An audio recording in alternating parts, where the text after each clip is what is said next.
After the dust began to settle on The Witcher 3 back in 2015, CD Projekt Red went full steam ahead with their next new big IP, with a promise of it not only retaining the now iconic writing and dialogue of the Witcher series, but also implementing its strong RPG elements into a full sci-fi experience.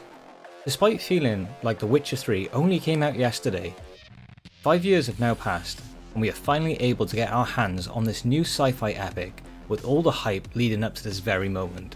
But as many of you might already know by now, this game's launch hasn't gone as smoothly as CD Projekt Red had anticipated, and has gone from being the most hyped game of this console generation to being the most controversial game since Anthem released last year. As much as this game is marred by numerous performance issues, there is still much more to this game that needs to be addressed and uncovered than just its glaring bugs. I'm here today to do just that, and I'm going to break down the core pillars of this game to give you my thoughts on it, before taking into consideration the bugs and glitches which I will address towards the end of my review. I'm TGFL, make sure to drop a comment and subscribe if you're new to the channel, and don't forget to check out my new Instagram where I post daily screenshots of the games I'm playing. This is Cyberpunk 2077.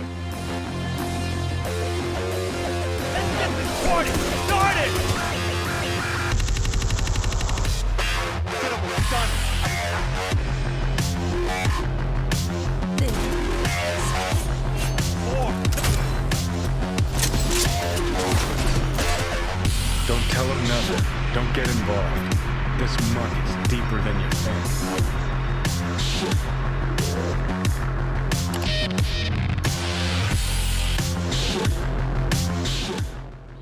The world of Night City was one of the most hyped up aspects of Cyberpunk prior to its launch, with CD Projekt Red touting it as the most immersive open world experience for you as a player to get lost in. The world of Night City is one of the most visually appealing and architecturally astounding worlds I have experienced in a video game. The sheer scope of this game towers above any game I have played before, with its true to scale skyscrapers standing tall amongst the city streets, and its neon signage lighting up the city at night. Too many times did I find myself just looking up at the city in awe, and just soaking in all the tiny details of this architecture. The world of Night City differs in its approach of a map layout. Whereas most games you can easily traverse to your next objective in a straight line, Night City forces you to learn to navigate its streets and its complex multi-layered buildings, rarely leaving you the opportunity to traverse the world autonomously. This made the experience feel very unique and refreshing compared to most open world games we have had in recent years, which tend to be much more open plains with everything spread out. Unfortunately, once you stop and actually pay attention to the actual ecosystem of Night City, that's where the first signs of an unfinished game begin to show. When you stop to take in the life of Night City, everything comes off as extremely autonomous and structured. NPCs walking through the streets have no life to them, simply following their computer-generated path through the world. Unlike other open world games where if you interrupt an NPC's path, they would react to you doing so, Cyberpunk's NPCs simply ignore you as if you aren't there. If you park your car in the middle of the street, other cars won't beep you in frustration or try and drive around you. Instead, they will just sit there patiently waiting for you to move your vehicle. Random world events, which are imperative to open world games, aren't random at all. You'll see the same gang fights play out in the same locations every time you pass them. And if you decide to upset the established order of the people of Night City, the police will spawn out of nowhere and charge towards you like super battle droids from Star Wars. The best way to sum this up is that the life of Night City is a scripted event, and your input into the world causes no repercussions or organic reactions to help immerse you more into this world. It's such a shame, as I do genuinely love Night City, and it's probably the most uniquely iconic and inviting world to immerse yourself in. But once you stop and take in the life of Night City, it's nothing more than a series of scripted events. Cyberpunk differs to CD Projekt Red's last title by letting us experience this game from a first-person perspective, but retaining you playing as an established character who you can supposedly tailor to your own unique version via dialogue options, and also choosing your own starting path for your character. You play as V, who is your run-of-the-mill mercenary looking to find his way in the world of Night City by picking up side hustles and carrying out fixer contracts. I found V a very forgettable character, which is very surprising given how well CD Projekt Red handled Geralt of Rivia, and I struggled to connect with him on an emotional level, which led to me not being heavily invested in his motives or ideas. What made this worse is that even though Cyberpunk allows you to choose from multiple dialogue options to supposedly tailor V to be your own unique version of V, his narrative options only serve to draw further exposition from the other characters you meet throughout the game, and rarely did V ever give his own substantial opinion or bias on a subject. For me, I find it comical that Cyberpunk's main character also goes by the name of V. It's as if CD Projekt Red had no intention to flesh out this character or give him a truly interesting background and personality. Some might argue that because this is an RPG, that V should be a relatively vague character, but I fully disagree with that, as he does have an established personality, which is that of a cocky mercenary. There just isn't that much more to him outside of that, and his character development throughout the main story is fully dictated by outside factors, not those he makes of his own initiative. Thankfully, the supporting cast throughout this game are truly some of the most standout characters I have experienced in an RPG, and truly impacted my decisions throughout the game's main narrative and also side content. For the sake of not delving into spoilers, I won't mention in what ways these characters develop or their stories, but some of the standout characters from Cyberpunk for me are Panama from the Badlands, Delamain, who is an AI, and of course Johnny Silverhand. Johnny Silverhand is played by none other than Keanu Reeves, and he completely stole the show for me and got me through to the end of this game. Keanu Reeves' performance absolutely sold the eccentric character of Johnny Silverhand, and the backstory of this character is completely explored in this game, leaving no stone unturned. This meant that when it came to making narrative decisions throughout the game, despite Johnny Silverhand's character fluctuating between antagonist and protagonist, I would find myself choosing options which were in his favour simply because his motives and ideologies were explored much more thoroughly than the character of V himself. The story of Cyberpunk is definitely the best part of the game. You play as V, who is a mercenary, and after a heist goes wrong, you find yourself in an intense and anxiety-filling story as you race against the clock. The main story is well paced, and its ensemble of supporting characters really brings the stake of this story to life. I completed Cyberpunk 2077's main storyline within 30 hours, and that was with a fair few side missions completed too.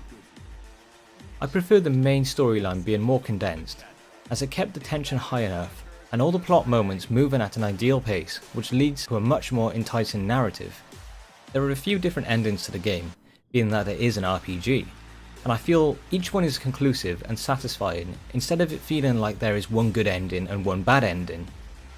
The storytelling in this game trumps many other games within this genre, and it's definitely a reason to pick up this game. Side content, on the other hand, is a complete opposite of the main story.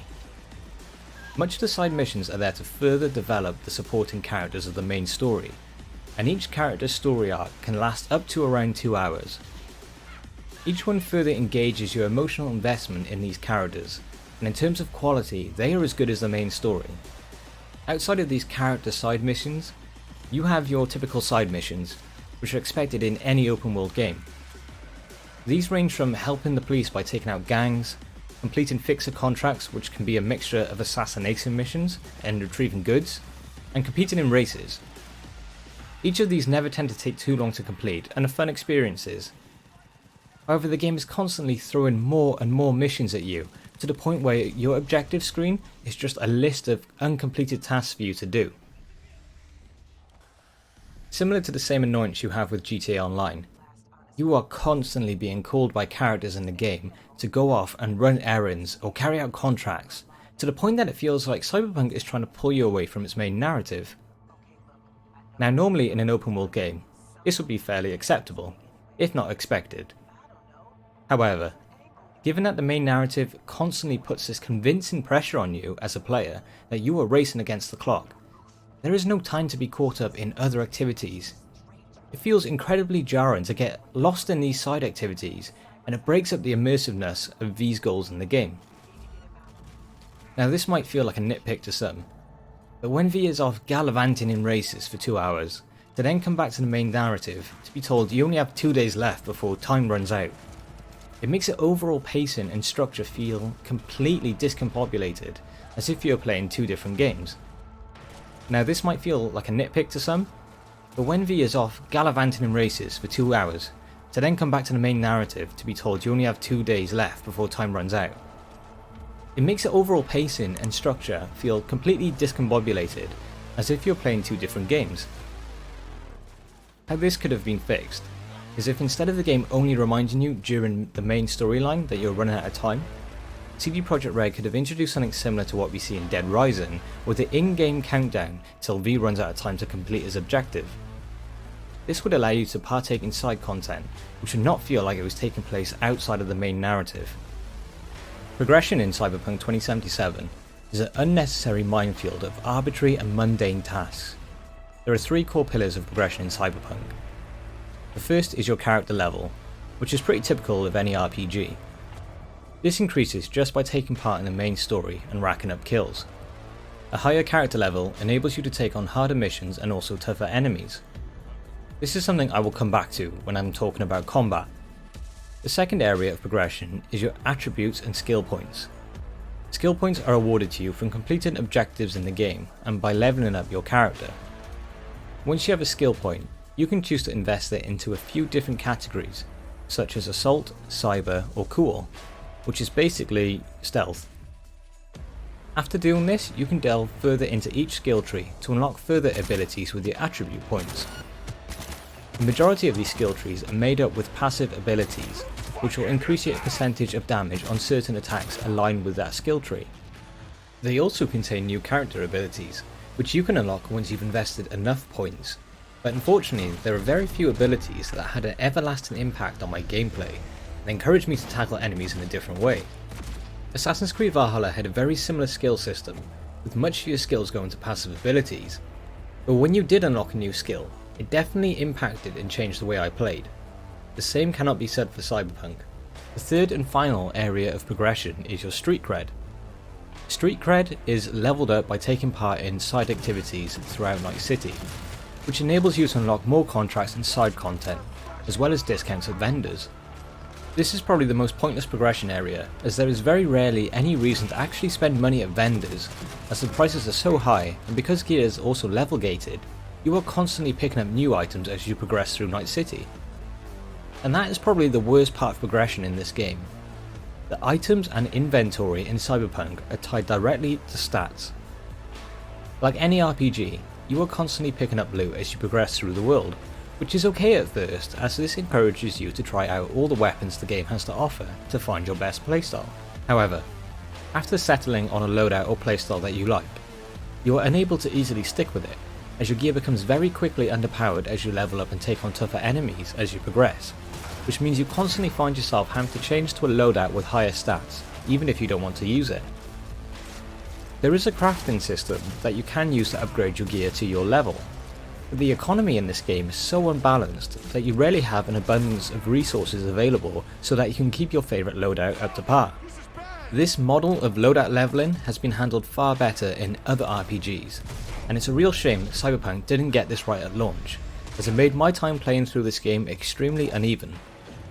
That brings me to combat, and as much as I want to get to a place where I'm saying more good things about the game than bad, again I find myself in a position where another element of Cyberpunk contradicts itself. There are 3 core playstyles for Cyberpunk. The first is my go-to in any game, which is stealth. Stealth in Cyberpunk is extremely lackluster and feels much more like a PS2 game than a 2020 AAA release. The main component of stealth is to sneak up on an enemy from behind, grab them, and then choose to either knock them out or kill them. And for the most part, that's it for stealth. It's just the awkward sneak up, grab and kill animation for each enemy. This becomes tedious even by the time you come out of the tutorial for stealth, and is genuinely one of the worst stealth experiences I have played recently next to Immortals Fenyx Rising. There is also absolutely no incentive to play stealth either, and it feels more like you have to force yourself to play stealth rather than it being a viable alternative to guns blazing. The second form of combat is hacking. Hacking feels very reminiscent of Watch Dogs, with you being able to hack cameras and also enemies to create distractions or gain an edge before going in for the final kill. The hacking playstyle is actually quite useful and is worth doing to thin the enemy numbers before going guns blazing. The hacking skill tree is also probably the one worth investing your points in the most, as there are some really useful skills to unlock which can make this playstyle much more viable. And of course, the final playstyle is just all out warfare.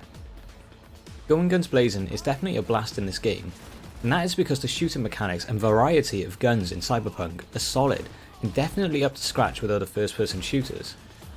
In the early hours of the game, as you are forced to try out new loadouts, you get to experience a lot of different guns with unique attributes that set them apart from other first person shooters, and make you feel like V's arsenal is powerful enough to tackle even the worst situations. What ultimately lets this experience down is of course the sponginess of enemies. I've talked about this in multiple RPGs over the years, and this is definitely up there as one of the worst level gated games in recent memory. I've made this argument so many times and I'll make it again. If you have a world which is grounded in some form of reality, when you create enemies that are level gated to the extent that you have to use half a clip to put one enemy down, it completely kills the immersion, and no amount of suspension of disbelief will make this a better experience. Unless the enemies are visually more protected with armor or augments, they should not be able to take 3 rounds of a shotgun to the head and not die. This also hurts the stealth experience greatly, as you can add silencers to your weapons, but in most cases, silencers will reduce your damage by 30%, despite the fact that the enemies are already bullet sponges. Like with the rest of the game, the combat feels unbalanced and unpolished, leading to a very subpar experience. So with all the main areas of the game covered, we can finally talk about the bugs. And my god, the amount of bugs I experienced in Cyberpunk is appalling. I played Cyberpunk 2077 on the Xbox Series X, and although the visual design of the world is beautiful and unique, the graphical fidelity of this game is only just above average. I appreciate that I'm playing the Xbox One version of Cyberpunk on the Series X, but even when flicking over to quality mode in the settings, it only slightly improves the quality, while sacrificing such a huge frame drop it becomes unenjoyable to play. During my time playing Cyberpunk, not an hour would go by I wouldn't see some sort of graphical bug or hitch, and I even experienced several hard crashes on the Series X, to the point I was genuinely concerned my console might break. This is unacceptable from any AAA title, and just because this is CG Projekt Red, it doesn't mean they get a free pass. After the day 1 patch, there was a noticeable improvement to the performance of the game, but it didn't stop any of the glaring bugs and hard crashes throughout my playthrough. Had this game been bug-free at launch, I would definitely give this game a higher rating than I'm going to, but despite what CG Projekt Red might do in the future to improve this game, it doesn't change the fact that they released a broken title for £50 today. And that brings me to my verdict. Cyberpunk 2077 is a flawed game, even before its bugs and performance issues, and it's quite clear that Cyberpunk needed an overwhelming amount of quality of life improvements before hitting the shelves. There are issues with this game that would have probably been noticed by developers had they had more time to test this game, and that's even before talking about bugs. There's a truly unique world to explore here, and the main story is definitely one that most people will enjoy, with its incredible cast of side characters to emotionally invest yourselves in. I have no doubt that in a year's time, this game will be one that I can recommend most people to pick up if they've had their eye on Cyberpunk for a while. But as it stands right now, I can't recommend Cyberpunk 2077 to anyone, even the most hardcore fan of CD Projekt Red. If you're looking for a dystopian sci-fi RPG to lose yourself in, I'd highly recommend you play the Deus Ex series. Deus Ex had much of the good elements you find here, as well as the refinements that this game needs. Cyberpunk 2077 is a 4 out of 10. Thanks for watching, and I'll see you in the next one.